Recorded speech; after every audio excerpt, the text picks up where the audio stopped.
مسیح میں آپ سب کی سلامتی ہو. میں ہوں آپ کا میزبان مقبول جارج اور آپ دیکھ رہے ہیں پروگرام خدا کے لوگ. ناظرین، آج کا یہ پروگرام ایک خصوصی پروگرام ہے جو کہ 14 اگست کے حوالے سے ہے، اس دھرتی کے حوالے سے، اس مٹی کے حوالے سے ہے. اور آج کی ہماری جو گفتگو کا موضوع ہوگا وہ ایک مصنف کی کاوش، اس کی محنت، اس کا جذبہ جو اس مٹی کے ساتھ جڑا ہوا ہے، اس پر ہم بات کریں گے. یقیناً ناظرین، جب ایک مصنف کی ہم بات کرتے ہیں تو مصنف نہ جانے سوچ کے ساگر میں ڈوب کر کیسے موتی نکال لیتے ہیں اور پھر ان موتیوں کی ایسی مالا بناتے ہیں جس کی کشش دور نہیں بلکہ بہت دور تلک جاتی ہے. ایسے ہی موتیوں سے بنی ہوئی اس مصنف کی کچھ مالاؤں میں سے ہم دو کا آج چرچا کریں گے اور یہ جاننے کی کوشش کریں گے کہ ان کو سنوارنے میں، ان کو بنانے میں ان کو کن دشواریوں اور مشکلات کا سامنا کرنا پڑا.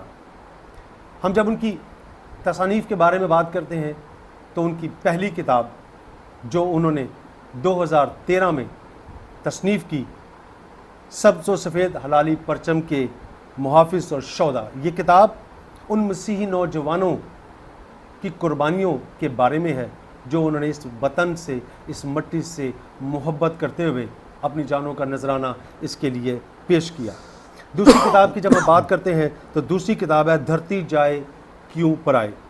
اس کتاب میں کچھ تلخ لیکن سچی کہانیوں کا ذکر کیا گیا ہے.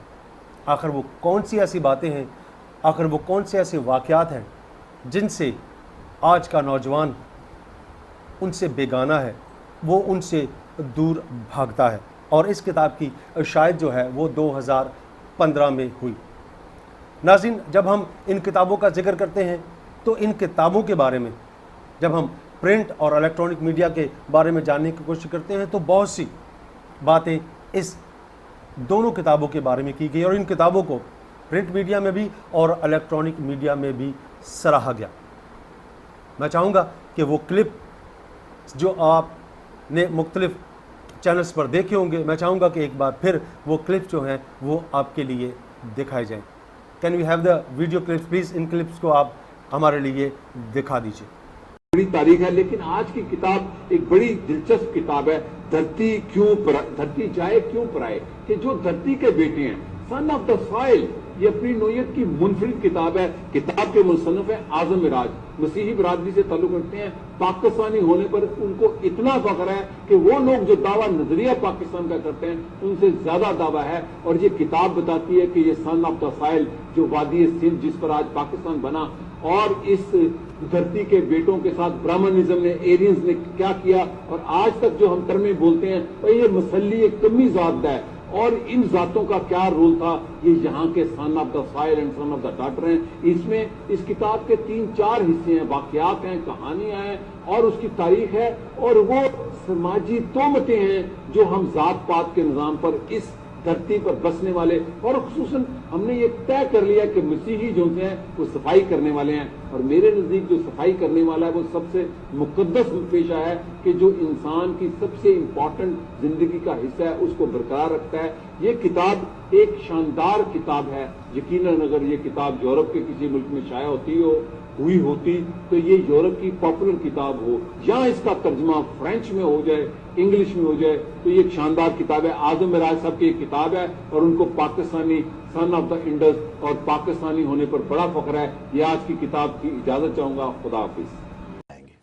ٹھیک ہے سر صاحب، سیاسی جماعتوں کی سیاست کو یہ بھی ختم کرتے ہیں. آج کی کتاب کون سی لائے ہیں آپ یہ بتائیں؟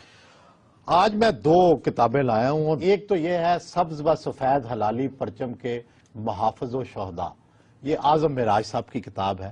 اور یہ جو ہمارے جھنڈے کے اندر، سبز جھنڈے کے اندر جو سفید رنگ ہے یعنی اقلیتوں کو جو ظاہر کرتا ہے، یہ ان کے بارے میں ہے کہ کن مسیحی فوجیوں نے شہادت حاصل کی، وطن کے لیے قربان ہوئے.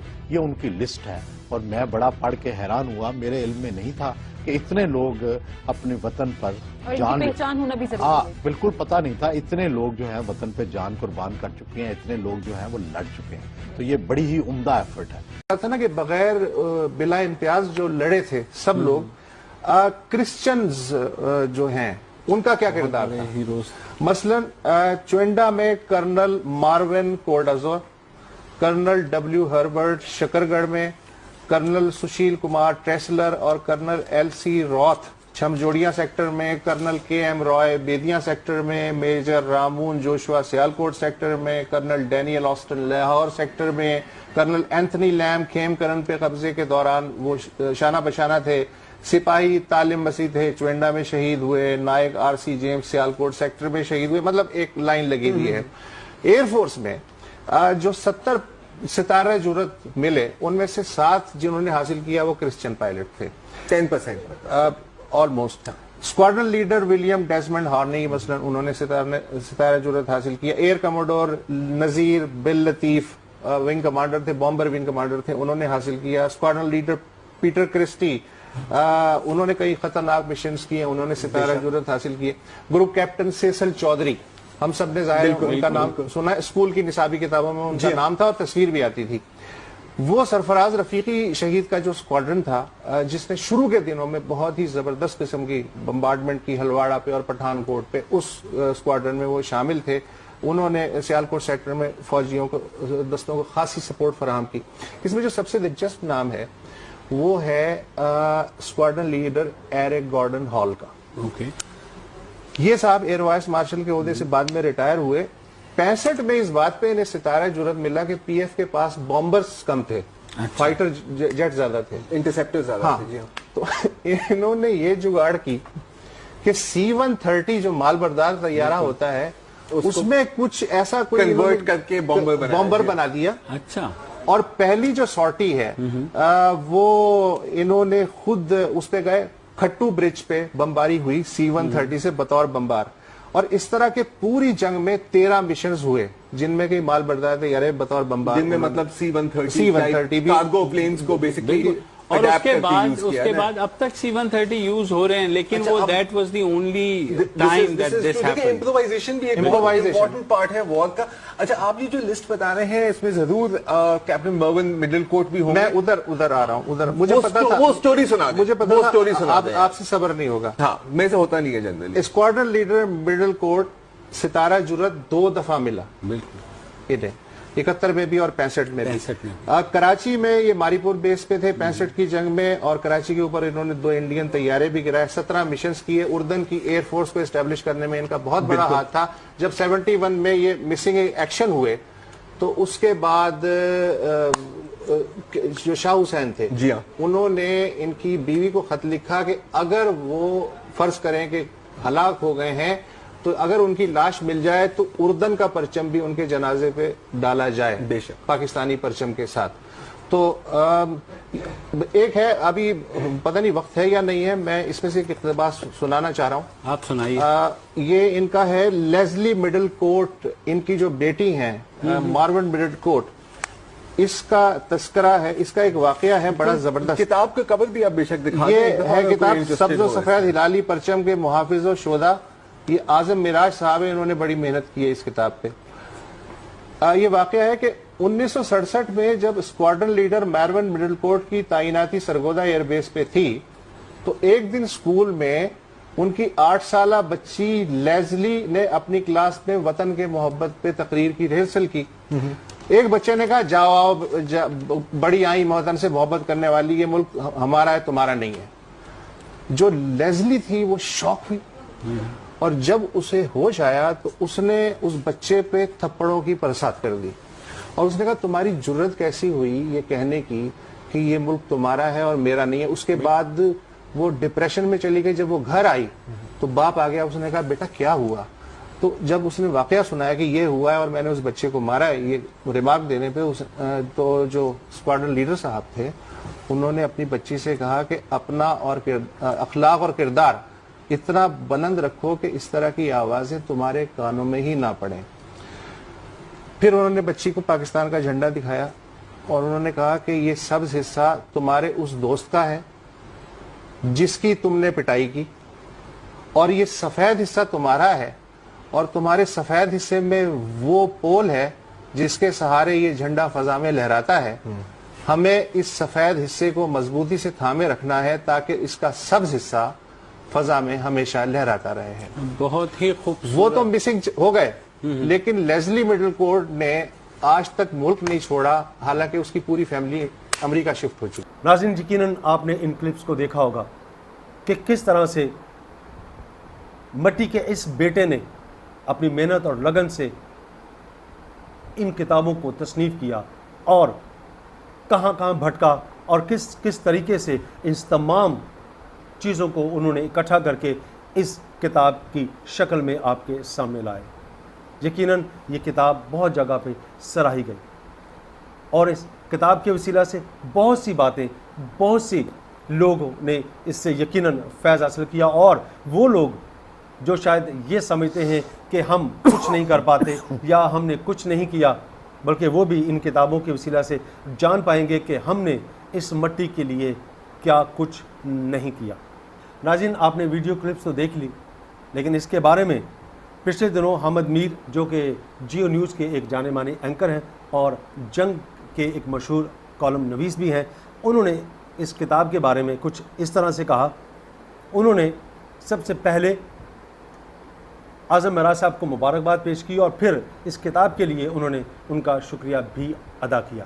اسی کے ساتھ ساتھ ایک اور جانی مانی ہستی، ایک مشہور رائٹر زائدہ حنا نے ان کی کوشش کو سراہتے ہوئے کچھ اس طرح سے لکھا کہ جو لوگ یہ سمجھتے ہیں کہ دفاع وطن صرف مسلمان پاکستانیوں کا فرض ہے، وہ ضرور اعظم معراج کی اس کتاب کو، جس کا نام سبز و سفید ہلالی پرچم کے محافظ الشہداء ہیں، اس کتاب کو ضرور پڑھیں.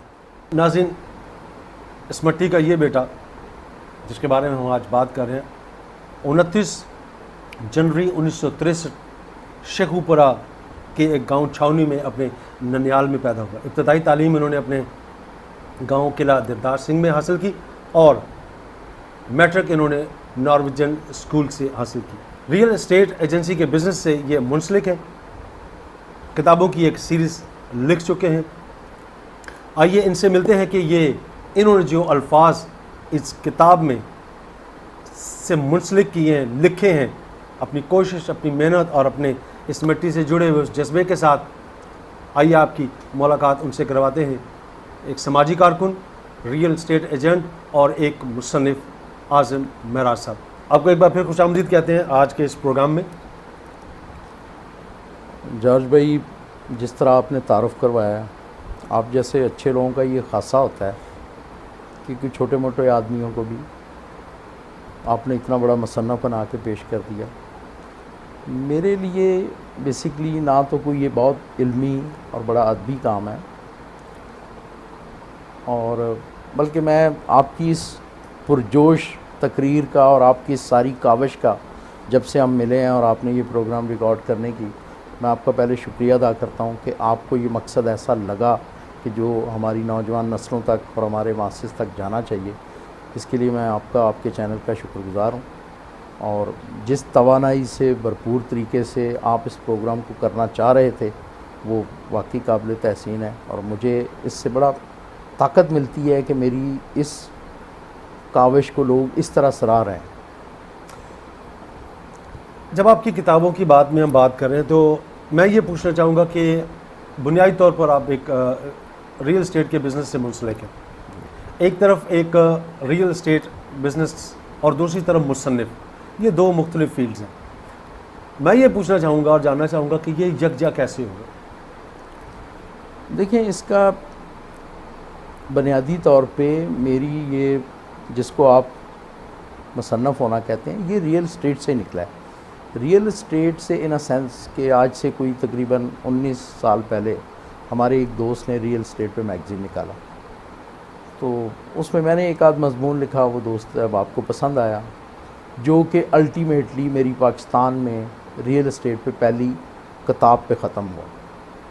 اس کے بعد وہ میں نے مزاح کے سٹائل میں لکھی، میں تو اسٹیٹ ایجنٹ ہو گیا. یہ کوئی تقریباً 10 سال پہلے چھپی تھی. اس کے بعد اسی کتاب کو پھر میں نے ذرا اس مقصد کے لیے کہ ہمارے کام میں آپ کو پتہ ہے کہ لوگ جس طرح پرانے زمانوں میں روایتی طور پہ بچوں کو موچی کے پاس چھوڑ جاتے تھے، ترخان کے پاس چھوڑ جاتے تھے، ریئل اسٹیٹ بھی اسی طرح ایوالو ہوا. تو پھر اب اس کو میں نے ذرا اکیڈمک طریقے سے پاکستان میں ریئل اسٹیٹ کا کاروبار، تو یہ یہ جو مصنفی ہے جس کی تہمت آپ مجھ پہ بار بار لگا رہے ہیں، یہ ریئل اسٹیٹ سے اس نے جنم یہ لیا۔ وہیں سے آپ کے جنم۔ ناظرین یہاں وقت ہوا چاہتا ہے ایک بریک کا، ہمارے ساتھ رہیے گا، stay with us, thank you.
ناظرین کہ ایک بار پھر آپ کو خوش آمدید کہتے ہیں پروگرام خدا کے لوگ میں۔ ان کتابوں کے مصنف ہمارے ساتھ اعظم معراج صاحب ہیں، اور ان سے ہم بات کر رہے ہیں کہ کس طرح سے انہوں نے ان کتابوں کو لکھا۔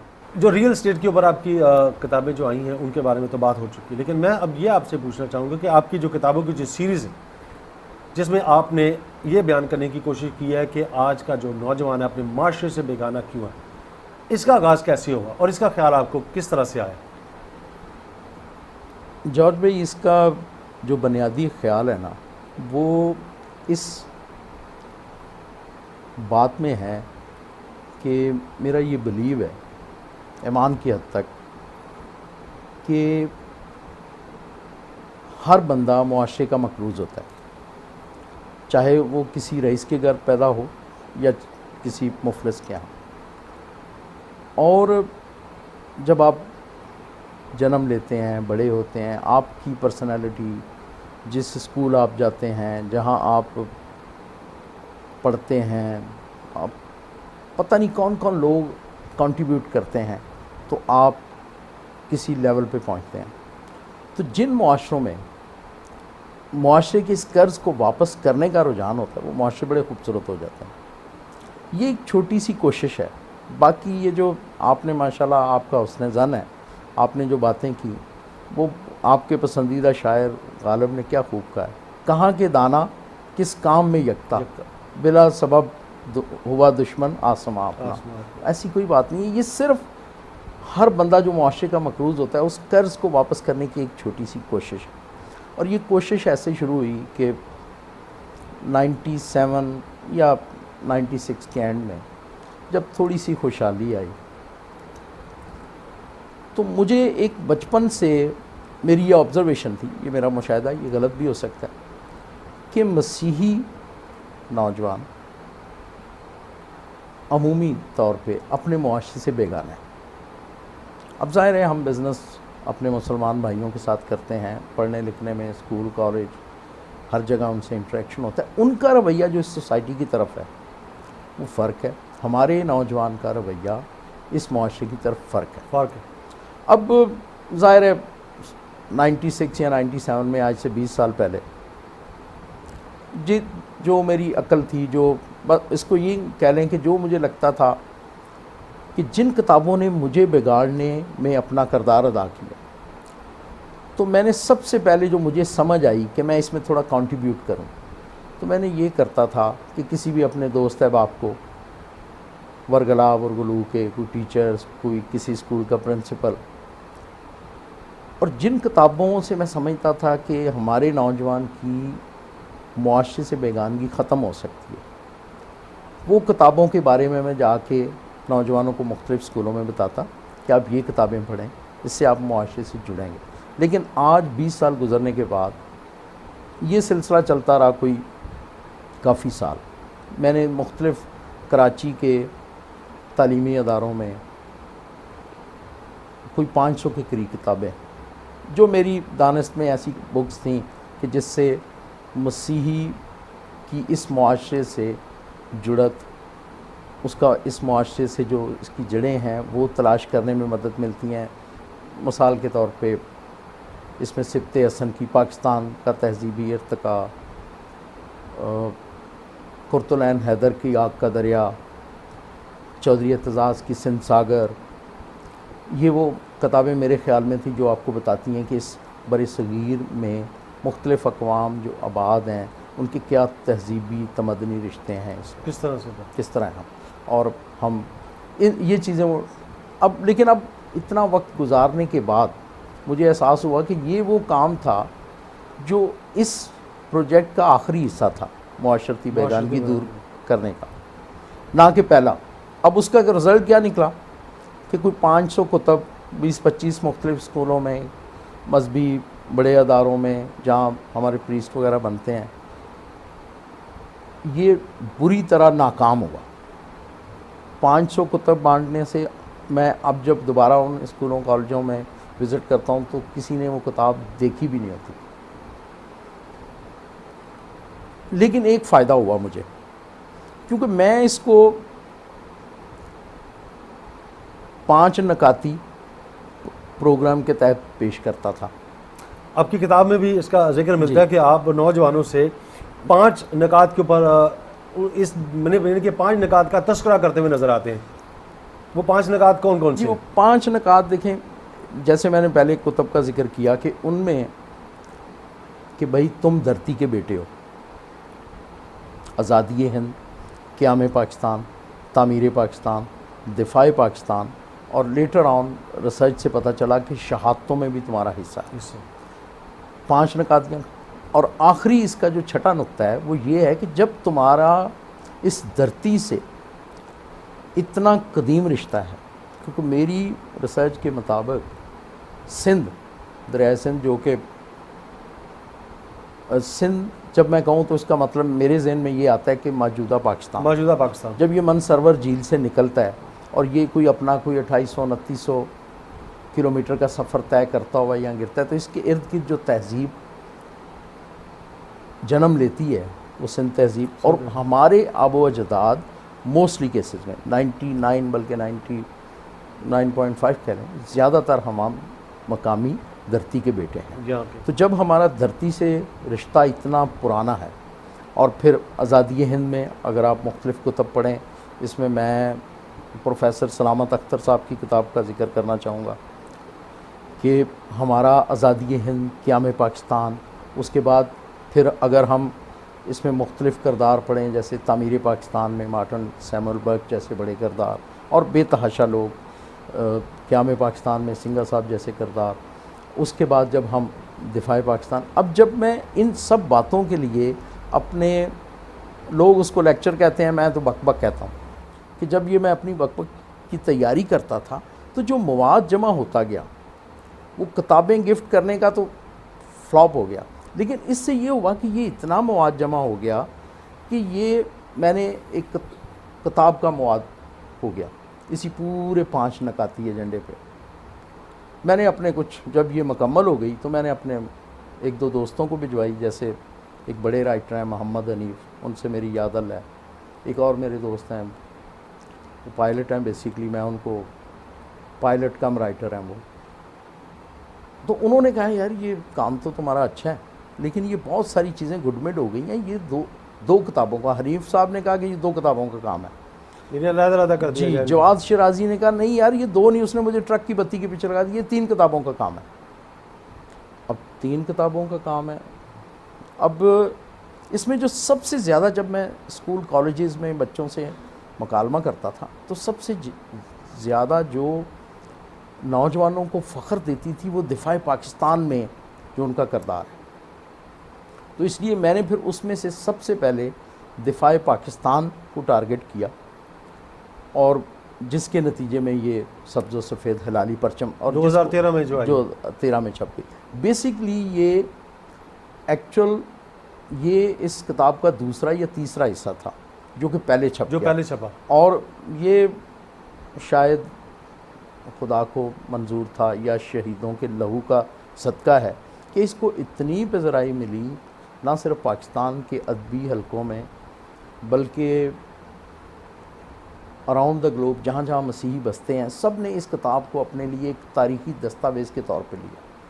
اب جب یہ اتنی جب آپ کو لوگ خوش فہمی میں مبتلا کر دیتے ہیں کہ آپ نے کوئی اچھا کام کیا تو پھر میں نے کہا کہ اس مسئلے کی جو آخر یہ بیگانگی، یہ 5 نکاتی ایجنڈا اس وجہ سے ڈیولپ ہوا تھا کہ ہمارا مسیحی نوجوان معاشرے سے بیگانہ کیوں ہے. تو اس بیگانگی کے ریزن کو پھر میں نے دھرتی جائے کیوں پرائے میں بھی یہ کوئی 16-17 چھوٹے چھوٹے واقعات ہیں جو بالکل سچے ہیں کہ اس میں تاریخی طور پہ میں نے اس کو دیکھنے کی کوشش کی ہے کہ یہ بیگانگی کی وجوہات کیا ہیں. یہ اب 2015 میں چھپی ہے اور اب ان دونوں کتب، بلکہ بیسکلی تو یہ سیریز ایک ہی کتاب ہے. اب تیسری کتاب پہ جو میں کام کر رہا ہوں اس کا نام ہے پاکستان کے مسیحی معمار و محافظ.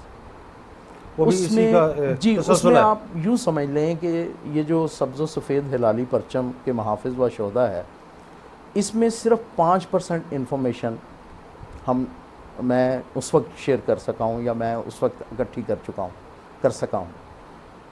اب آپ سمجھیں کہ جو مسیحیوں کا جو آزادی ہند، قیام پاکستان، تعمیر پاکستان، دفاع پاکستان اور شہادتوں میں جو حصہ ہے، اب مجھے لگتا ہے کہ آج 2016 اگست میں ہم بیٹھے ہوئے جب یہ بات کر رہے ہیں تو مجھے ایسے لگتا ہے، مجھے یہ خوش فہمی ہے کہ کوئی 90% کام اس کتاب میں ہو گیا جی. لیکن میں ایک چیز یہ جاننا چاہوں گا کہ یہ کتاب جو ہے منظر عام پر آئی، سبز و سفید ہلالی پرچم کے محافظ اور شہداء، اس کے اندر جو ڈیٹیل آپ نے دی ہے، جس طرح سے آپ نے دی ہے، میں اس کے بارے میں جاننا چاہوں گا کہ یہ ڈیٹیل آپ کو کس طرح سے ملی، کن مشکلات کا سامنا کرنا پڑا، کن دوستوں نے، کن آپ کی رہنمائی کی اور کنہوں نے آپ کا ساتھ دیا، اور یہ تمام ڈیٹا جو آپ نے اکٹھا کیا کس طرح سے کیا؟ کیونکہ اس میں آپ نے شہروں کا ذکر کیا ہے، کوئی شہید ہوا تو اس کی جگہ کا بھی نام، اس مقام کا بھی نام، تاریخ، یہ تمام چیزیں آپ نے دی ہیں. تو میں جاننا چاہوں گا کہ کتنا ٹائم آپ کو لگا اس میں؟ جارج بھائی، اس میں یہ ایک لمبا سفر تھا لیکن کٹ گیا اور اس کا اینڈ بہت اچھا ہوا. ایکچول میں نے مختلف کتب میں اشارے ملتے تھے ہمیں کہ جی ایک، میں فور ایگزامپل بتاتا ہوں آپ کہ ایک 2nd لیفٹیننٹ یا لیفٹیننٹ ڈینیل شہید ہوا تھا. اب وہ کب ہوا تھا، کہاں ہوا تھا، کون تھا، اس کی یونٹ کون سی تھی، یہ سب تصدیق شدہ چیزیں لوگوں کے سامنے لائیں تو پھر بات بنتی ہے. پھر ہی آپ اپنے نوجوان کو کچھ بتا سکتے ہیں کہ یہ کیا تھا، اصل کیا تھا. جی بالکل. اب میں نے سب سے پہلے اسی شہید کو ٹارگٹ، یہ 71 میں کوئی 17 سال کا نوجوان تھا جو 71 میں شہید ہوا تھا. اور میں 2-3 سال تلاش کرتا رہا، فوجی افسران جو میرے مسلمان دوست احباب ہیں ان سے پوچھتا رہا کہ یار 71 میں اس طرح ایک شہید ہوا تھا. کرتے کرتے آخر میں، ان کے بھائی کینیڈا میں مقیم ہیں، کسی نے مجھے ان کا ریفرنس دیا تو وہاں سے پھر ان کی جو ہارٹ رینچنگ سٹوری آئی. اچھا، اس دوران میں نے جو مضمون تیار کیا وہ ہلال میں چھپا. ہلال ایک پاکستان آرمی کا میگزین ہے. پھر وہ بڑا پسند کیا گیا. اس کے بعد کیونکہ وہ سٹوری اتنی جاندار تھی، اس کی حقیقت پہ اتنی مبنی تھی کہ 17.5 سال کا بچہ جب 71 کی جنگ میں مشرقی پاکستان میں شہید ہوا تو اس نے، سرجن جب 2-2.5 سال بعد ڈاکہ فال ہو گیا، سرجن نے آ کے اس کے پیرنٹس کو بتایا کہ اس نے آپریشن ٹیبل پہ جب وہ زخمی ہو کے آیا تو اس نے جو گولیاں اس کے سینے سے نکلیں تو اس نے کہا یہ میری ماں کو یہ بلٹ سوینئر کے طور پہ دینا اور اس کو بتانا کہ میں نے مادر وطن کے دفاع میں گولی سینے پہ کھائی. اب وہ جب کہانی وہ چھپی تو 31 پنجاب کے تھے یہ لیفٹیننٹ صاحب، 31 پنجاب کے لوگ بڑے خوش ہوئے اور لوگوں نے بڑا سراہا. اس طرح پھر یہ مختلف اوقات میں میرے آرٹیکل چھپتے رہے ہلال اخبار میں، تو ایک لنک بن گیا. اس کے بعد ایک مارون لیزلے مڈل کوٹ، جن کی سٹوری سے اس کتاب کا نام میں نے ڈرائیو کیا، وہ بھی بڑی ہارٹ رینچنگ سٹوری تھی، بڑی ایمان افروز. یہ جو اس کے تاریخی طور پہ جھنڈے میں جو سفید رنگ ہے وہ اس کے بہت بڑے بلیور تھے.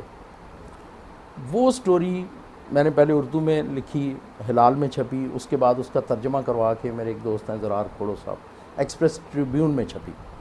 سر یہاں ہم ایک دیں گے چھوٹا سا بریک کے بعد ہم واپس آئیں گے. ناظرین، یقیناً مٹی کے ساتھ جو جڑے ہیں، جو اس کے بیٹے ہیں، اس دھرتی کے بیٹے ہیں، وہ کسی چیز کا دریغ نہیں کرتے. سب سے بڑی چیز زندگی ہے، جو جان ہے، وہ اس مٹی کے لیے بڑی خوشی کے ساتھ دیتے ہیں. اور بہتوں کا ذکر ہم کریں گے، لیکن یہاں ہم لیں گے چھوٹا سا، ہمارے ساتھ رہے گا. اسٹے ود اس.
ناظرین، ایک بار پھر آپ کو خوش آمدید کہتے ہیں پروگرام خدا کے لوگ میں. ہم ناموں کے بارے میں بات کر رہے تھے کہ جی، تو میں جیسا آپ کو بتا رہا تھا کہ اس کتاب کے کردار ہیں مارون لیزلی مڈل کوٹ. تو جب یہ ہلال میں چھپا، اس کے بعد میرے بچوں نے اس کا انگریزی ترجمہ کروا کے، تو وہ ایکسپریس ٹریبیون میں کہانی چھپی. اچھا، وہ اتنی پاورفل، اتنی اسٹرانگ کہانی ہے کہ وہ، اچھا اس دوران ایک ٹی وی پہ ایک کلپ چل رہا تھا کہ ایک میجر سرمس رؤف شہید ہوئے. تو مجھے یہ خیال آیا کہ میجر سرمس رؤف شاید 2012 یا 11 میں شہید ہو گئے، کہ کیوں نہ ہم 1947 سے لے کے اب تک کے اپنے شہداء کا ڈیٹا کلیکٹ کیا جائے، وہ اکٹھا کیا جائے. اس کے لیے جو میری عقل میں آیا، میں مختلف لوگوں سے رابطے کرتا رہا. بلکہ ہلال سے میرا رابطہ بھی اسی طرح ہوا تھا کہ میں نے ہلال کو لکھا کہ میں ایک اشتہار دینا چاہتا ہوں جس میں میں مسیحی شہداء یونٹ کے افسران سے ایک التجا کروں گا کہ مجھے مسیحی شہداء. تو انہوں نے کہا یہ سسٹم نہیں ہے، جی ایچ کیو کو آپ لکھ دیں اور آپ کو مل جائے گا ڈیٹا. اور میں نے فوراً لکھ دیا. اب وہ سلسلہ چلتا رہا. وہاں جی ایچ کیو متعلقہ لوگوں نے کہا کہ بھائی اس کے لیے انٹیلیجنس کلیئرنس وغیرہ چاہیے ہوتی ہے، اور وہ آپ کو پتہ ہے کہ ایک تو حساس ادارے، اور پھر اتنی آسانی سے چیزیں نہیں ملتی. تو یہ جب ایکسپریس ٹریبیون میں چھپا نا مارون لیزلی مڈل کوٹ، اور مارون لیزلی مڈل کوٹ کا میں آپ کو بتاؤں کہ یہ پاکستان ایئر فورس میں 70 لوگوں کو اب تک ستارہ جرت ملے ہیں، جن میں سے 7 مسیحیوں کو ملے، 7 مسیحی، 6 مسیحی ہیں، ان میں سے ایک کو 2 دفعہ ملا ہے. تو مارون لیزلی شہید وہ پائلٹ ہیں، ونگ کمانڈر تھے یہ، جن کو ستارہ جرت 2 دفعہ ملا ہے. اور یہ قوم کے لیے فخر کی بات ہے، مسیحیوں کے لیے اور پوری قوم کے لیے یہ ایک نئی بات ہے کہ پوری پاکستان ایئر فورس میں صرف 2 لوگ ہیں جن کو 2 دفعہ ستارہ جرت ملا. ان میں سے ایک MM عالم جو ہمارے ایک عظیم ہیرو ہیں 65 کے، اور پھر 71 کے یہ شہید، یہ 65 کے بھی ہیرو تھے، بلکہ ان کو 65 کے میں ڈیفینڈر آف کراچی کا خطاب دیا گیا تھا. تو جب ان کی سٹوری چھپی، ان دنوں میرا وہ چل رہا تھا سلسلہ کے شہداء کی لسٹ مل جائے، تو وہ کسی ایئر فورس کے انتہائی سینئر آدمی نے پڑھی. انہوں نے مجھے فون کیا، بڑی تعریف کی، اور بھی پوری دنیا سے بڑے، آپ کو پتہ ہے انگلش جو اخبار ہے وہ اس کی رسائی زیادہ ہے ہمارے سینئر حلقوں میں. تو وہ جو ایئر مارشل صاحب تھے، انہوں نے تعریف کرنے کے بعد اور اس کے بعد کہا کہ میرے لائق کو خدمت. اب مجھے کوئی 2 سال ہو گئے تھے وہ شہداء اکٹھا کرتے ہوئے، تو میں نے ان کو کہا جی کہ یہ میرا کام کروا دیں. انہوں نے کہا جی کہ ٹھیک ہے اب یہ چیزیں آپ کے لیے آسان ہو جائیں گی. پھر وہ چیزیں واقعی آسان ہوتی گئیں. تو اب اس کتاب میں 1948 میں جو hمارے سب سے پہلے شہید تھے یونس والکیسر، یعنی ہم دفاع وطن میں جہاں ہم ایک طرف ہم اپنے بچوں کو، اپنی آنے والی نسلوں کو اس معاشرے سے جوڑنے کے لیے یہ بتا سکتے ہیں کہ بھئی تم دھرتی کے بیٹے ہو، آزادی ہند، قیام پاکستان، تعمیر پاکستان اور دفاع پاکستان، اور شہادتوں میں ہمارا سفر اسی وقت سے شروع ہے جب سے یہ وطن وجود میں آیا. 1948 میں ہی پانڈو کے مقام پہ یونس والکیسر نے شہادت کی، اور یہ سفر آج تک جاری ہے کہ اب ضرب عزم میں بھی ہمارے ابھی 2 لڑکوں کو تمغہ بصالت ملا ہے، اور دونوں بڑے آؤٹ سٹینڈنگ سولجر تھے اور وہ ابھی شہید ہوئے ہیں. اور اس طرح یہ سفر جاری و ساری ہے. اور بس یہ اس طرح یہ ایک ایسی چیز بن گئی، اور میں تو نہیں سمجھتا کہ اس میں کوئی میرا بڑا کارنامہ ہے، بس ایسی تھی کہ کچھ لوگوں میں ایک پیاس تھی کہ ہمیں کچھ قابل فخر چیزیں ہمارے پاس ہونی چاہیے. اب یہ ہے کہ ہم کس طرح، جیسے آپ نے کوشش کی اور جس جاندار طریقے سے آپ جس دن سے ہماری اس موضوع پہ بات ہوئی ہے اس کے بعد سے جس طرح آپ نے اس کو سیریس لیا ہے، تو اس طرح اب یہ ہے کہ اب اس کاز میں لوگ شامل ہوتے جا رہے ہیں. اور یہ ظاہر ہے میری کوئی کاز، میں نے اس کو کوئی لیز نہیں کروایا ہوا، میری کوئی ملکیت نہیں ہے، یہ پوری قوم کی کاز ہے. اور قوم سے مراد پاکستانی قوم، کیونکہ دیکھیں جب جس طرح مسیحی نوجوان میں اس طرح کی انفارمیشن سے فخر پیدا ہوتا ہے، وہیں اس کوشش سے قوم میں ایک ہم آہنگی بھی پیدا ہوتی ہے. یقیناً کہ اگر کوئی مسیحی شہید ہے اور ہمارے مسلمان بھائی کو پتہ چلتا ہے کہ دفاع وطن میں ان کا بھی خون شامل ہے، تو ڈیفینیٹلی اس سے ایک ہم آہنگی کی فضا پیدا ہوتی ہے اور پیار و محبت بڑھتی ہے. اور یہ بس اسی طرح یہ سلسلہ چل رہا ہے. آپ کیا سمجھتے ہیں کہ آپ کی جو کوشش، جو کاوش آپ نے کی، اس کا رزلٹ یقیناً پازیٹیو میں رہا؟ جیسے کہ ہم نے پہلے بھی ذکر کیا کہ پرنٹ میڈیا نے بھی اور الیکٹرانک میڈیا نے بھی اسے سراہا. آپ کیا سمجھتے ہیں کہ آپ کا جو کام تھا وہ پورا ہوا؟ جس مقصد کے لیے آپ نے اس کو تحریر کی یا لکھا، وہ مقصد میں آپ کامیاب رہے؟ جارج بھائی، مجھے ایسا لگتا ہے نارملی آپ نے دیکھا ہوگا ہماری سوسائٹی میں لوگ کہتے ہیں کہ جی میں نے یہ کوشش کی، کسی نے قدر نہیں کی. مجھے ایسے لگتا ہے گو کہ خاصی لمبی چوڑی کھجل خواری تھی. اس کو لوگ تو تحقیق کہتے ہیں، میں کھجل خواری کہتا ہوں. بڑی لمبی چوڑی کھجل خواری تھی، لیکن میں سمجھتا ہوں کہ اتنی کوشش نہیں تھی جس لیول پہ اس کو سراہا جا رہا ہے. اور یہ ایک بس ایک بڑا اچھا لگتا ہے کہ جب لوگ اچھا امپیکٹ ہے. اسی کا جو تیسرا جو سلسلہ ہے آپ کا، اس میں آپ کن کن چیزوں کو اس میں لا رہے ہیں جو کہ پچھلی کتابوں میں جو تھی وہ رہ گئی تھی، چھوٹ؟ دیکھیں اس کے بارے میں کوئی تذکرہ کرنا چاہیں؟ اس پورے اس تھیسس کو میں نے سمونے کی کوشش کی ہے. وہ کمپیریٹیولی بڑی کتاب ہوگی.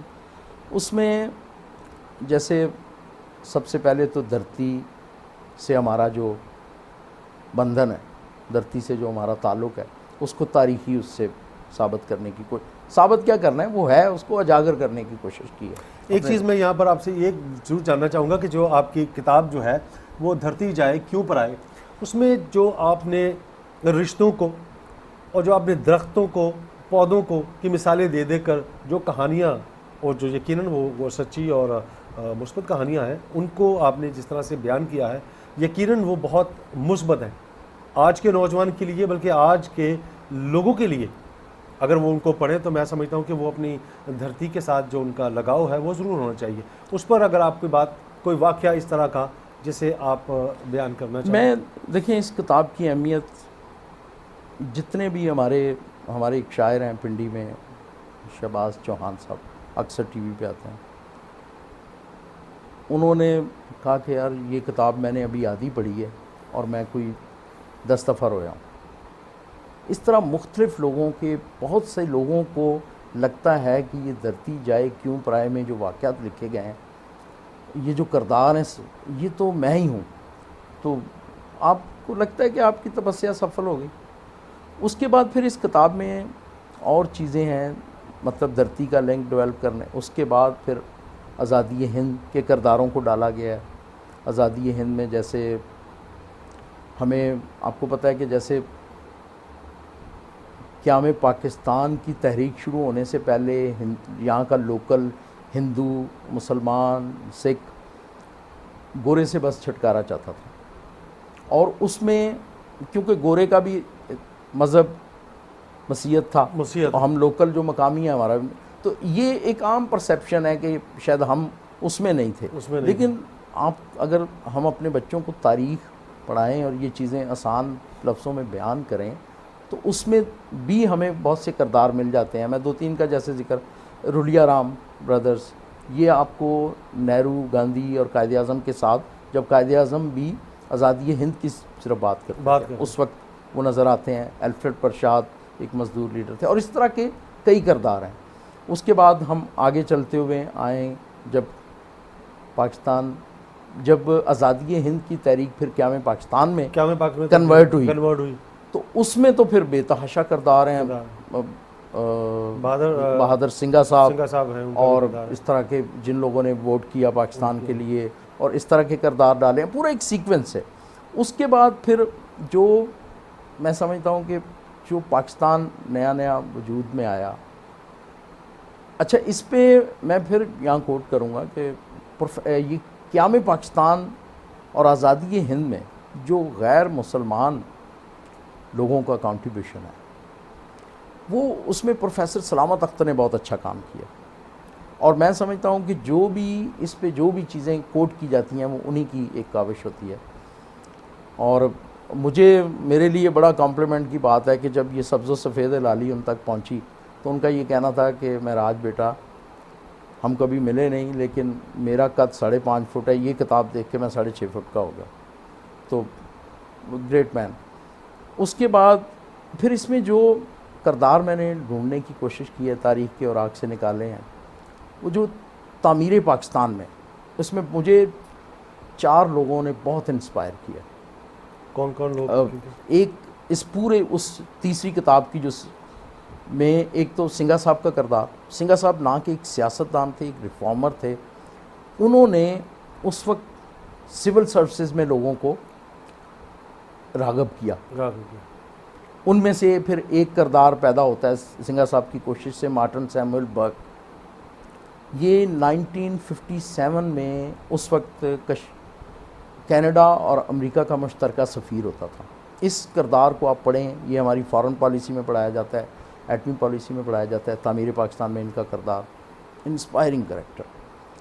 اس کے بعد پھر افواج تعمیر کے بعد افواج پاکستان میں جو تیسرے کردار نے مجھے انسپائر کیا وہ نذیر بن لطیف. یہ ایئر کموڈور کے رینک جو بریگیڈیئر 1 اسٹار جنرل ہوتا ہے, اور اس کے بارے میں جو ان کے ساتھیوں کے, میں نے اس میں سبز و سفید ہلالی میں بھی شامل ہے ان کے جو ان کے ساتھیوں. میں آپ کو بات بتاتا ہوں. ایک نارملی ایک چیز ہوتی ہے کہ اداکار کیفی اور عنایت حسن بھٹی کا آپ نے نام سنا؟ بالکل سنا. اور ہماری ایج کے لوگوں نے ان کے پکچرز دیکھی ہوئی ہیں.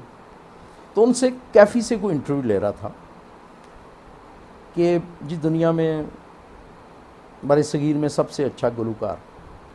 تو کیفی نے کہا جی گاؤندے تے رفیع صاحب بھی ہیں, لیکن پہاڑاں دی گل ہی کچھ اور. اسی طرح اس سے پوچھا بھی ایکٹنگ کون اچھی کرتا ہے بر صغیر میں؟ تو اس نے کہا دلیپ بھی ایکٹنگ تو کرتا ہے لیکن پہاڑاں دی گل ہی. تو یہ جو ہوتا ہے نا پہاڑاں دی, مطلب ہم اپنی, آپ میری تعریف کر لیں, میں آپ کی کر لوں, یا کوئی چند کرسچن مل کے کی. نذیر لطیف کے بارے میں جو ان کے سینئر, ان کے جونیئر جن کو انہوں نے کمانڈ کیا, وہ ایک دیو مالائی قسم کا کردار. اور اسی انسپائریشن کی وجہ سے اب میں سوچ رہا ہوں کہ میں ان پہ ایک مکمل کتاب لکھوں. اور ابھی ہم نے ان کی 30 جون کو برسی تھی, اور اس کتاب کی بدولت اب ہم خیال لوگ ملتے جا رہے ہیں. تو پنڈی کے کچھ نوجوانوں نے جا کے ان کی قبر ڈھونڈی. 30 جون کو ان کی قبر, جو آپ نے کلپ میں بھی دکھایا کہ ان کی قبر پہ انہوں نے جا کے فاتح. تو یہ گریٹ اچیومنٹ. پھر جو ایک چوتھا کردار ہے جو سر, یہاں ہم لیں گے ایک چھوٹا سا بریک کے بعد جب آئیں گے تو اس چوتھے کردار پہ بات کریں گے. ناظرین, یقیناً یہ وہ سپود ہیں جنہوں نے اپنے وطن کے لیے بہت کچھ کیا. میں جب اس کتاب کو پڑھ رہا تھا اور جب بل لطیف صاحب کے بارے میں جب میں پڑھ رہا تھا, ان کے دوستوں کے بارے میں جو انہوں نے ان کی وفات کے بعد ان کو خط جو لکھے, تو میرے رونگٹے کھڑے, اور یقیناً مجھے ایسے لگ رہا تھا کہ جیسے میں رو پڑوں گا. یہ وہ لوگ ہیں جنہوں نے ہمارے لیے بہت کچھ چھوڑا. ان کی اس باتوں کو ہمیں آگے لے کر چلنا ہے. یہاں ہم لیں گے ایک چھوٹا سا بریک کے بعد دوبارہ واپس آ کر ہم اپنے پروگرام کو یہ سے دوبارہ شروع کریں گے. ہمارے ساتھ رہیے گا, stay with us. Thank you.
ناظرین, ایک بار پھر آپ کو خوش آمدید کہتے ہیں. میں ہوں آپ کا میزبان مقبول جارج, اور ہم بات کر رہے ہیں دفاعی پاکستان اور 14 اگست کے حوالے سے ان لوگوں کے بارے میں, ان شہیدوں کے بارے میں, ان بیٹوں کے بارے میں جنہوں نے اپنی جانوں کے نذرانے اس وطن عزیز پر کے لیے دی. ہم بات جو کر رہے تھے, نذیر لطیف کی بات ہو رہی تھی کہ ان کے بارے میں آپ بات. اچھا, وہ جیسے آپ کہہ رہے تھے کہ میں نے کہا کہ بھئی 90% اس میں چیزیں آ جائیں گی, تو اس میں ایک اور میں نے لنک ڈیولپ کیا ہے جو کہ پوری قوم کے لیے ایک نئی چیز ہوگی کہ یہ نذیر لطیف صاحب کی جہاں, اور وہ دنیا کے بہترین پائلٹس میں ایک تھے, اور ان کے پاس ایک اور اعزاز بھی ہے کہ وہ راشد میناس نشان حیدر کے بیس کمانڈر تھے 71 میں, اور یہ پاکستان ایئر فورس میں شاید واحد 1 سٹار جنرل تھے جو 71 میں سارٹیز کرتے رہے, جا کے بمبارمنٹ کرتے رہے. نارملی یہ نہیں ہوتا افواج پاکستان میں اس لیول کے سینئر, لیکن وہ کوئی عجیب دیو مالائی کردار تھے. اچھا, اس کے بعد جب یہ لنک پتہ چلا کہ حیدران کے ساتھی بھی اتنے مسیحی ہیں, تو پھر میں نے اس پہ ذرا کھوج لگائی, تو پتہ چلا کہ محفوظ شہید کے جو کمانڈنگ افسر تھے وہ کرنل سیرل لی اینن تھے, اور اس کے بعد ہمارے جو میجر سرمس رؤف شہید جن کی پہ سبز و سفید ہلالی پرچم کے محافظ و شہداء آدھی کتاب ان کی زندگی پہ ہے, ان کے وہ تھے کارگل کے محاذ پہ لالک جان نشان حیدر کے ساتھ, اور کیپٹن کرنل شیر خان نشان حیدر کے ساتھ. تو یہ 4 لوگ یہ ہو گئے, اور ایک ہمارے جو major general retired Peter Julian ہیں, یہ 71 میں جس محاذ پہ نشان حیدر دیا گیا میجر اکرم شہید کو, اسی محاذ پہ ایک کمپنی کو یہ کمانڈ کر رہے تھے, اور یہ اس میں زخمی بھی ہوئے تھے. تو اس طرح ہمارے 5 جنرل صاحب, میجر صاحب, بیس کمانڈر صاحب اور کرنل سیرل لی اینن, تو ہمارے 4 مسیحی افسران 5 نشان حیدرز کے ساتھ تھے. اب میں سمجھتا ہوں کہ یہ چیزیں, اس طرح کی انفارمیشن جب پاکستانی قوم تک جائیں گی اور ہمارے مسیحی نوجوان کو جہاں فخر سے بھرے گی, وہیں قوم کے لیے بھی ایک ہم آہنگی کی فضا قائم کرنے میں کہ ہم, اور جو ہمارا اس کا جو سارا مین جو مقصد کہ کسی طرح اپنے نوجوان کی معاشرتی بیگانگی ختم کی جائے. اور میرا خیال ہے اس طرح کی قابل فخر چیزوں سے زیادہ جب وہ اون کرتا ہے دھرتی کو, جب اس کا لنک ڈیولپ ہوتا ہے, اور پھر چیزیں بہتر ہوتی ہیں. ویسے رینک تک کی جہاں بات کرتے ہیں تو پاکستان میں ایئر فورس میں, آرمی میں یا نیوی میں مسیحی جو ہے وہ کس رینک تک جو ہے وہ دیکھیں جی, جب میں اس عمر میں تھا کہ مجھے فوج میں جانے کا شوق تھا, تو ایک پرسیپشن تھا معاشرے میں, ایک تاثر پایا جاتا تھا کہ ہمیں بریگیڈیئر سے آگے نہیں جانے دیا جاتا. اب جب میں نے اس کتاب کے لیے ریسرچ کی تو میری جو لڑکپن تھا وہ 80s میں تھا, ارلی 80s مڈ 80s میں. تو پتہ چلا کہ قیام پاکستان کے بعد 70s میں ہمارے 3 ایئر وائس مارشل بن چکے تھے. تو یہ ڈفرینٹ طرح کے لوگ مختلف پرسیپشن پھیلاتے ہیں. اب اسی میں دیکھیں نا کہ ٹھیک ہے کچھ معاشرے میں مسائل ہیں, اس سے تو کسی کو انکار نہیں, لیکن یہ دیکھیں کہ اس وقت تک ہمارے 6 لوگ میجر جنرل کے عہدے تک پہنچ چکے ہیں. 3 ایئر فورس کے ایئر وائس مارشل, 1 نیول. اچھا جو نیول ہمارے ایڈمرل بن گیون صاحب ہیں, ان کی بھی کیا ایمان افروز داستان ہے وطن سے محبت کی, کہ وہ ریٹائرمنٹ کے بعد انگلینڈ مائیگریٹ کر گئے. انہوں نے جب ان کی ڈیتھ سے پہلے اپنی بچی کو وصیت کی کہ میری باڈی میری ڈیتھ کے بعد جلائی جائے اور جلا کے پھر پاکستان کے سمندروں میں اس کی راکھ بکھیری جائے, اور اس بچی نے اپنے باپ کی وصیت پہ عمل کیا. جب ان کی ڈیتھ ہوئی تو وہ لے کے آئی اور یہاں پاکستان نیوی نے اس کو اسی عزت احترام اور فوجی وقار کے ساتھ اس کی راکھ کو بکھیرا. اب تک ہمارے 6 لوگ 2 اسٹار جنرل, اور میری ریسرچ کے مطابق 16 لوگ پاکستان آرمی میں 1 اسٹار جنرل یعنی بریگیڈیئر, اور کوئی ایئر فورس میں 5-6. تو اس طرح اگر ہم 6, 16, 22 اور ایئر فورس کے جرنیل, تو یعنی اب یہ ایک عام تاثر کی تو بالکل نفی کرتا ہے کہ ہماری کوئی تقریباً 30 کے قریب لوگ 1 اسٹار اور 2 اسٹار جنرل بن چکے ہیں. اچھا ایک اور جو اس کتاب میں جو میں نے نئی چیز نکالی ہے, اور وہ پوری اس میں جدوجہد لکھی ہوئی ہے, کہ ہم ایک عام تاثر ہے ہمارے نوجوان کے لیے کہ جی مجھے فوج میں کمیشن نہیں ملتا یا سول سروسز میں. تو تینوں فورسز میں ہمارا ایک بندہ سوڈ آف آنر حاصل کر چکا ہے. 50s میں ایک ایسمنٹ ڈکونا تھے, میں نے ان کو بڑی تگ و دو کے بعد کینیڈا میں ملے ہیں, وہ 90s میں ہیں, انہوں نے سوڈ آف آنر لی تھی. ایئر فورس میں ایک ارجمن سیموئل نے سوڈ آف آنر لی, اور ایک نیوی میں تھے کیپٹن ڈیوڈ اسمتھ, اور اسی طرح سول سروسز میں ہمارا ایک بندہ انسپیکٹر جنرل تک پہنچا ہے.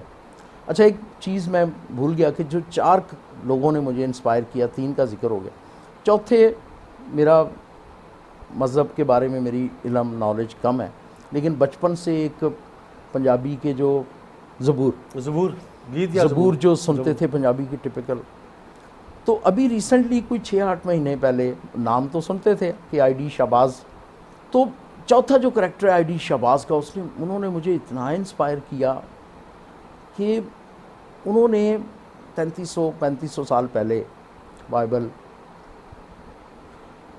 عبرانی میں لکھی گئی, پھر لیٹن میں آئی, پھر یونانی میں آئی, پھر انگلش میں, اور انگلش سے تو ہر زبان میں ہے, اردو سے پھر پنجابی. انہوں نے 3300 سال پہلے لکھے گئے زبور کو جب یہاں لوکل پنجابی زبان میں ترجمہ کیا, تو جو آج ہم جب سنتے ہیں تو ایسا فیل ہوتا ہے کہ جیسے داؤد نبی پنجابی تھے. ہاں بالکل. تو یہ دیکھیں ٹرانسلیشن کرنے والے کا کمال دیکھیں, اور یہ ہماری اب اس کو کیا کہہ سکتے ہیں, سستی کہہ لیں, یا اس لیول پہ ہم نے اس کو پرکھا نہیں کہ ان کا ٹرانسلیشن کا یہ جو کمال ہے یہ دنیا کی ہر یونیورسٹی تک پتہ ہونا چاہیے. میں آپ کو بتاؤں کہ اگلے دن کوئی جرمن شاعر آئے ہوئے تھے, اور انہوں نے سندھی شاعروں کا ایک دوسرے کے ساتھ کوئی جرمن کوئی پروگرام تھا, جو کوئی 6-8 مہینے میں انہوں نے سندھی شعراء نے جرمن کلام کا ترجمہ کیا ہے سندھی میں, اور جرمن شاعروں نے سندھی کا جرمن میں ترجمہ کیا. تو وہاں بات ہو رہی تھی, بڑے بڑے اسکالرز بیٹھے ہوئے تھے. اچھا میں ان دنوں نیا مجھ پہ آئی ڈی شہباز صاحب کا جادو سر چڑھ کے بول رہا تھا, میں بھی وہاں اس تقریب میں تھا. تو آخر میں ایک سوال اٹھا کہ جی ترجمہ کرنے سے کیا ادب خراب ہوتا ہے یا اس میں کوئی بہتری ہوتی ہے یا شاعری. تو سب لوگوں نے اپنی اپنی, اور ظاہر ہے میں کوئی پڑھنے لکھنے سے میرا تعلق ذرا کم ہی ہے, لیکن وہ آئی ڈی شہباز والے واقعے تو میں نے ان سے کہا جی بات یہ ہے کہ ظاہر ہے ادب ٹرانسلیٹ ہوتا ہے تو اس کا مقصد تو نیک ہوتا ہے کہ ایک زبان کا علم دوسری زبان میں پہنچے. اب اگر کسی وجہ سے وہ خراب ہوتا ہے تو یہ تو مترجم کی نالائکی کہہ لے. پھر میں نے ان کو ایک مثال دی, میں نے کہا جی یہ اس طرح کا ایک 3300 سال پہلے عبرانی میں لکھی گئی چیز 3300 سال بعد 5-6 زبانوں سے ہوتی ہوئی پنجابی میں ترجمہ ہوئی, تو وہاں جو بڑے بڑے اردو زبان کے دانشور بیٹھے تو کیا ہے, میں نے کہا یہ زبور ہے. اچھا یہ کہاں ملتا ہے, میں نے کہا ہر مسیحی کے گھر میں ہوتا ہے, اور برے صغیر کے ہر گھر میں پچھلی 1.5-2 پونے 2 صدیوں سے بج رہا ہے. لیکن ہم اس کو ایک اس کا مذہبی جو معاملہ ہے وہ تو اپنی جگہ، لیکن اس سے ہٹ کر اس کی جو علمی جو ٹرانسلیشن سٹڈیز یعنی علوم ترجمہ میں جو اس کی حیثیت ہے وہ نہیں اس لیول پہ نہیں پہنچی. تو چوتھا یہ کریکٹر ہے اس میں. کوئی اس کتاب میں کوئی میرا خیال ہے کوئی 40-50 کردار ہوں گے اور بیسک وہی تھیم ہے جی. ایک ہی اپنا تو وہ 6 نکاتی ایجنڈا ہے. 6 نکاتی بھی کیا ہے، ایک ہی ایجنڈا ہے کہ اس مسیحی نوجوان کی معاشرتی بیگانگی اس معاشرے سے دور ہو اور وہ اس معاشرے میں، کیونکہ دیکھیں اب جب آپ معاشرے سے جڑتے ہیں تو اس میں بے تحاشا معاشی، معاشرتی، تعلیمی، تہذیبی، تمدنی ہر طرح کی ترقی کے راستے کھلتے ہیں. یہ جو ہم مثالیں بتا رہے ہیں، یہ جو 30 کے قریب 1 اسٹار جنرل یا آئی جی یا سفیر یا اس لیول کے جو ہائی اچیور ہیں، یا نذیر کیسر جیسے شاعر یا کالن ڈیوڈ جیسے مصور یا بڑے بڑے گلوکار، اس میں ہر اس کو کور کیا گیا ہے. مصور بھی ہیں، گلوکار بھی ہیں، شعراء بھی ہیں، لیکن وہ جو ٹاپ میں نمایاں نظر آئیں کیونکہ ہمیں اپنے مسیحی نوجوان کو روشنی کے مینار دکھانے ہیں کہ دیکھیں جب یہ ہو سکتا ہے، جب یہ بندہ جنرل بن سکتا ہے، تو جب یہ بندہ انسپیکٹر جنرل پولیس بن سکتا ہے تو تم سی ایس ایس کیوں نہیں؟ یہ جب سفیر بن سکتا ہے تو آپ کیوں نہیں فارن سروسز میں جا سکتے؟ اور اس آپ کے تو چینل کے توسط سے اور آپ کی اس انرجی کے میں ایک چیز اپنے، کیونکہ دیکھیں یہ ایک المی ہے کہ ہمارا معاشی طور پہ جو اس خطے کا مسیحی ہے وہ معاشی طور پہ اور معاشرتی طور پہ اتنا کمزور ہے کہ وہ ہر اپنی مذہبی رہنمائی کے ساتھ ساتھ معاشرتی رہنمائی میں بھی اپنے جو آرگنائز چرچ ہیں اس کی طرف دیکھتا ہے.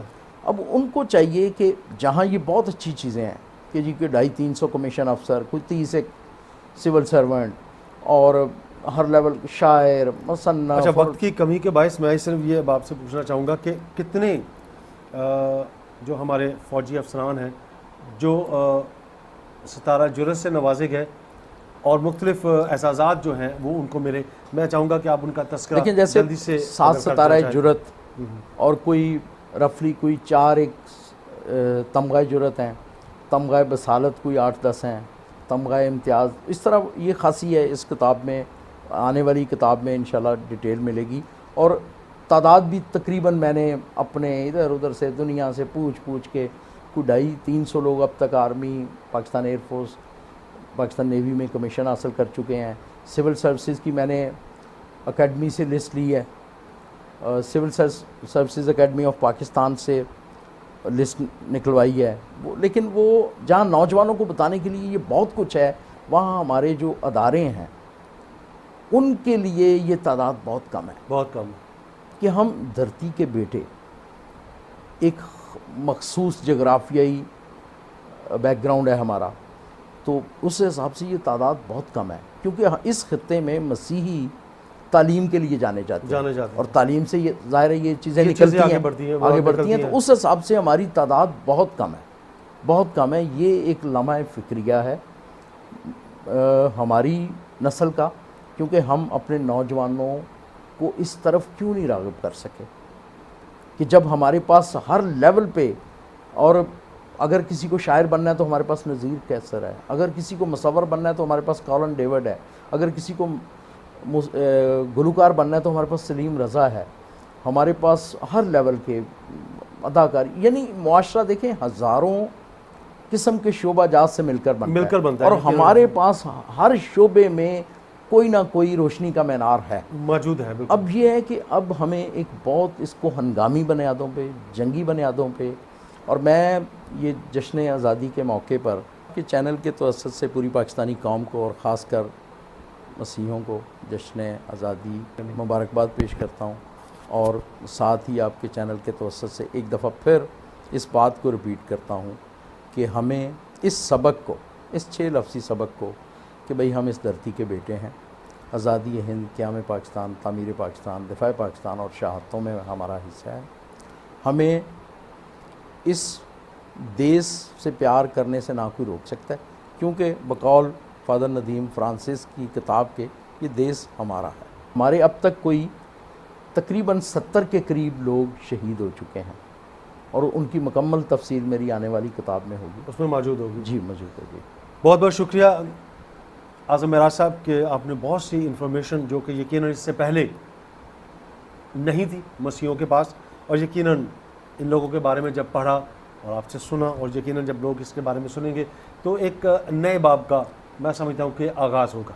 ناظرین، یہ تھے اس کتاب کے مصنف اعظم معراج صاحب. یقیناً تشنگی کچھ باقی رہ گئی، لیکن ہم پھر کسی وقت کوئی اور نشست میں اور بہت سی باتیں جو کہ چھوٹ گئی ہیں ان پر آپ سے بات کریں گے.